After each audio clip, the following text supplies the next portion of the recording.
मेरे सामाजिक परिवार के सभी सदस्यों को नमस्कार, यथोचित अभिवादन। और मैं हमेशा बातचीत में एक बात कहता हूं कि किसी भी खबर को आज बात करें और कल को उसको छोड़कर दूसरी बात करने लगें तो ये टीवी चैनलों पर होता होगा, कई यूट्यूब चैनलों पर भी होता होगा, कई बार ये चौक चौराहे पर भी होता होगा। लेकिन इस यूट्यूब चैनल पर जहां अभी आप हैं, जहां हर्षवर्धन त्रिपाठी का ये यूट्यूब चैनल है, वहां किसी भी हाल में किसी खबर पर बात करके उसको छोड़ के भागेंगे नहीं। बहुत, जिसको बार बार कहते हैं कि निरंतरता बनी रहेगी। और आज एक बात की, उसके पक्ष में या विपक्ष में कुछ कहा तो कल क्या हुआ वो बताएंगे।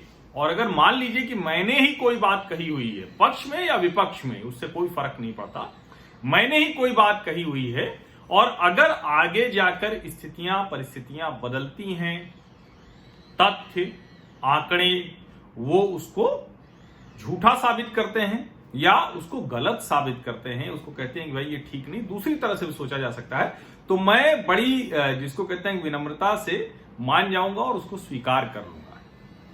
लेकिन कई बार जब ऐसा करते हुए ये दिखता है कि नहीं, जो बात हम कर रहे हैं वो ठीक रास्ते पर है, तो थोड़ा अपना भरोसा भी पक्का होता है। मैंने लगातार आपको इस बात पर खबरों के जरिए, विश्लेषण के जरिए ये बताया, समझाया कि कैसे भारत चीन का विकल्प बन सकता है। जो मैन्युफैक्चरिंग लाइन, प्रोडक्शन लाइन जो है, कंपनियों की जो उत्पादक इकाइयां हैं, उनको चीन से भारत में कैसे लाया जा सकता है, उसमें क्या क्या मुश्किलें हैं, कितना लंबा, अभी कहें कि वो यात्रा अभी बहुत लंबी है, उसको तय करना है। लेकिन क्या कुछ हो रहा है ये जानते रहना चाहिए। ऐसा तो होगा नहीं कि अचानक किसी सुबह उठेंगे आप और मेक इन इंडिया कमाल कर देगा, चमत्कार कर देगा और हम जो है पूरी तरह से एकदम से दुनिया का एकदम मैन्युफैक्चरिंग हब बन जाएंगे, एक्सपोर्ट हब बन जाएंगे। ऐसा होता नहीं है। तो वो एक एक चरण होते हैं, एक एक खबर होती है और वो खबरें मैं लगातार आपको बताता रहा हूं। आज भी वही बात मैं करने जा रहा हूं कि मेक इन इंडिया से क्या क्या हो रहा है। और देखिए, मेक इन इंडिया जब होता है, जब बाहर की बड़ी कंपनियां आके बनाती हैं, तो उसका सीधा असर अपने देश की कंपनियों पर पड़ता है। जैसे पहले कंपनियां, जो बाहर की भी बड़ी कंपनियां हैं, वो भी चली जाती थी चीन, वहां से सामान बनवाया और उसको भारत में असेंबल करा लिया। अब उसी तरह से उसका असर पड़ा। भारत की भी जो कंपनियां हैं, उनको लगा चलो चीन चलो, सस्ते में हो जाएगा, सब बढ़िया हो जाएगा, और उन्होंने वहीं से बनवा लिया।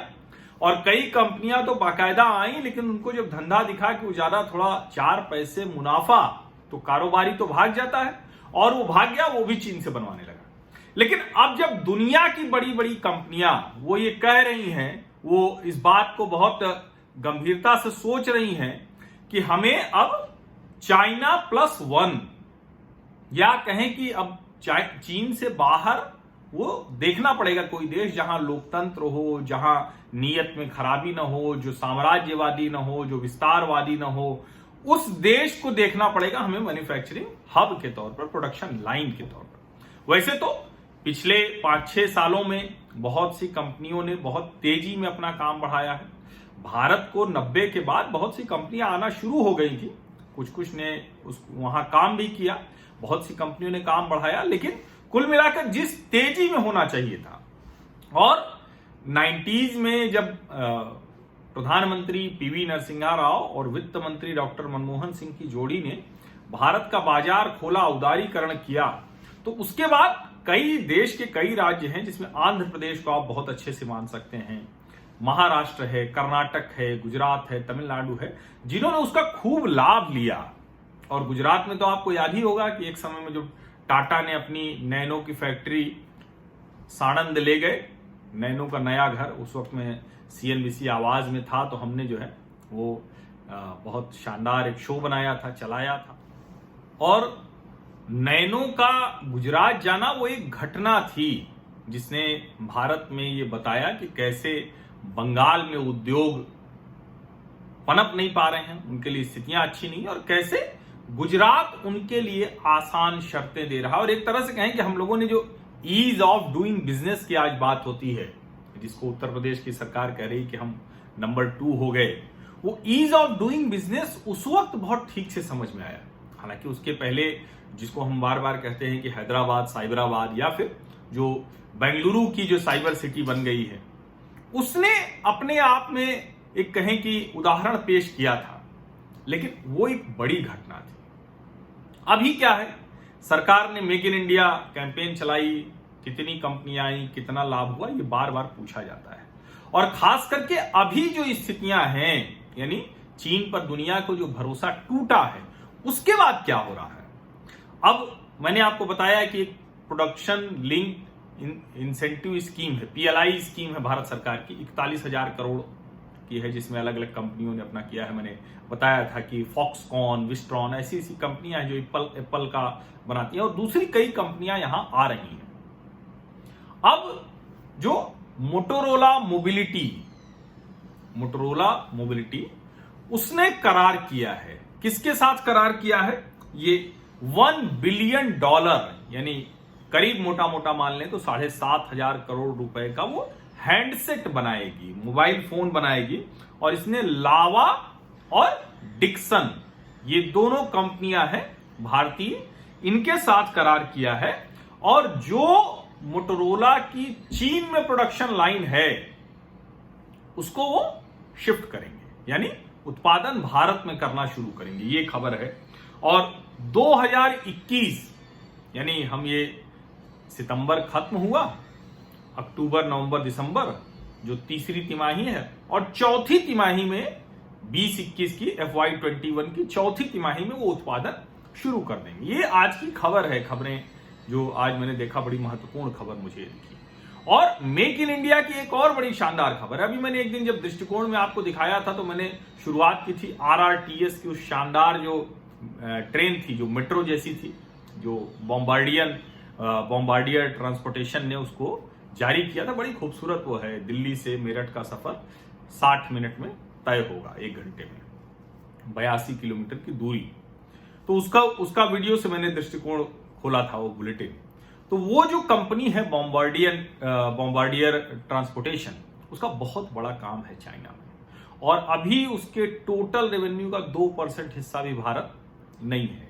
अब क्या है, उसको वो 4 से 5% करने जा रहा है। जो बॉम्बार्डियर ट्रांसपोर्टेशन के प्रेसिडेंट हैं डैनी डी परना, इन्होंने बताया है कि RRTS और आगरा कानपुर का जो कॉन्ट्रैक्ट मिलने से, ठेका मिलने से उनको बहुत सहूलियत हुई है, और उनका जो रेवेन्यू है, जो अभी तक भारत सिर्फ 2% है, वो उसको 4 से 5% जो करना चाह रहे हैं, उसमें बड़ी उनको सहूलियत हो रही है इससे। और एक तरह से कहें कि उनका भरोसा बढ़ा है। वो बहुत स्पष्ट कह रहे हैं कि भारत में चीनी कंपनियों को टेंडर डालने से, रोकने न रोकने से उनको बहुत फर्क नहीं है, और अपना वो बड़ा कारोबार चीन से यहां लाएंगे। वो स्पष्ट कहते हैं कि चाइना +1 पे हम काम कर रहे हैं। वैसे तो भारत में वो करीब 2 दशक से हैं, लेकिन अब ज्यादा मजबूती से हैं। और उनके जो दोनों प्लांट हैं, वो जो दोनों प्लांट हैं, 2 के दोनों प्लांट हैं गुजरात में, सावली और मानेज, इन दोनों जगह पे उनके प्लांट है। और इसी प्लांट से जो ऑस्ट्रेलिया को उन्होंने जो मेट्रो रेक्स भेजे हैं, वो इसी प्लांट से भेजे हैं। उनका कहना था कि ऑस्ट्रेलियन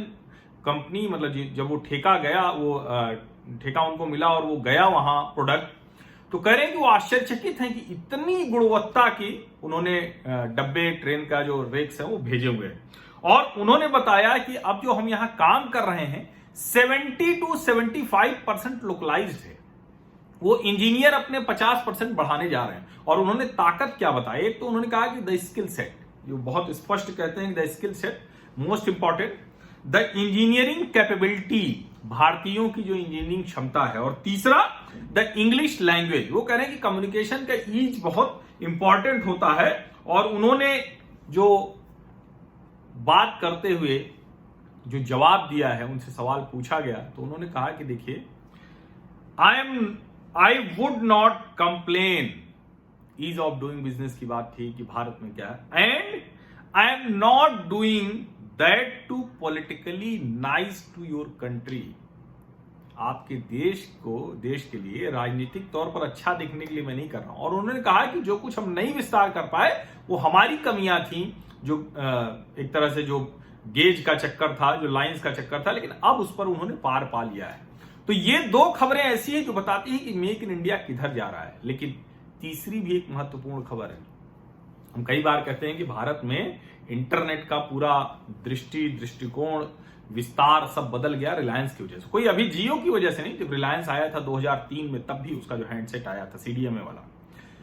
अब आप जो मैंने शुरू में बात कही थी जरा वो ध्यान कीजिए कि जब दुनिया भर की कंपनियां भारत में आकर अपना मेक इन इंडिया लगाने लगी, तो जिसको हम कई बार कहते हैं कि लावा कहां से लेके आ रहा है, कार्बन कहां से लेके आ रहा है, माइक्रोमैक्स कहां से लेके आ रहा है, रिलायंस भी जो शुरुआती उसके हैंडसेट बने जो बंडल करके दिया उसने ऑफर, वो चीन में बने। अब रिलायंस जियो भी जो कंपनी है यूनाइटेड टेलीलिंक्स, ये इसके प्रमोटर जो है वो कार्बन वाले प्रमोटर हैं, ये भी पीएलआई के अंतर्गत इन्होंने अपने को पंजीकृत कराया है। और इनके साथ मिलकर जो बेसिक फोन है, बेसिक स्मार्टफोन वहां आएगी। और अगर बंडल करके जियो के साथ देंगे तो आप यकीन मानिए कि पूरा का पूरा सिनेरियो बदलने जा रहा है। और जो चाइनीज कंपनी है उनके लिए बड़ा खतरा ये हो सकता है। तो खतरा नहीं है हमारे लिहाज से, तो बहुत बढ़िया काम होगा अगर रिलायंस किसी भारतीय कंपनियों के साथ, जियो किसी भारतीय कंपनियों के साथ बेसिक स्मार्टफोन बनाए, जो जिसको कहते हैं कि जो 5,000 10,000 तक वाले मोबाइल फोन है, 10,000 तक के, उसको पूरी तरह से मार्केट कब्जा करें। तो ये मेक इन इंडिया का सिनेरियो है। और मैंने चूंकि आपसे कहा था कि अर्थव्यवस्था पर तो इस चैनल पर नियमित तौर पर बात होती रहेगी।